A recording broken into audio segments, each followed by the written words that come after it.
ত্রয়োদশ জাতীয় সংসদ নির্বাচনে 11 দলীয় নির্বাচনী ঐক্যের সমর্থনে বাংলাদেশ খেলাফত মজলিস মনোনীত গোপালগঞ্জ 2 আসনের সংসদ সদস্য প্রার্থী মুফতি সৈয়দ ইব্রাহিম সাংবাদিকদের সাথে মতবিনিময় সভা করেন। গোপালগঞ্জ প্রতিনিধির তথ্যচিত্রে বিস্তারিত।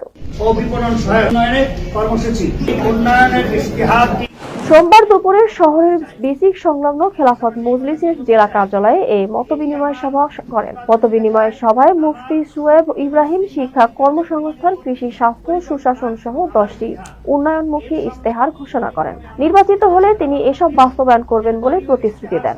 এ সময় বাংলাদেশ খেলাফত মজলিসের কেন্দ্রীয় নেতা মুফতি মোর্তাজা হাসান, উপদেষ্টা মুফতি মাসুদুর রহমান, মাওলানা ওমর ফারুক, 11 দলীয় নির্বাচনী ঐক্য গোপালগঞ্জ 2 আসনের সদস্য সচিব মুফতি আব্দুল্লাহ, গোপালগঞ্জ জামায়াতে ইসলামী প্রচার ও মিডিয়া বিষয়ক সম্পাদক অ্যাডভোকেট কাজী ইজহারুল ইসলাম ও খেলাফত মজলিসের সহসভাপতি মুফতি আবুল ফাতাহ সহ 11 দলীয় ঐক্যের বিভিন্ন নেতাকর্মী ও সাংবাদিকগণ উপস্থিত ছিলেন।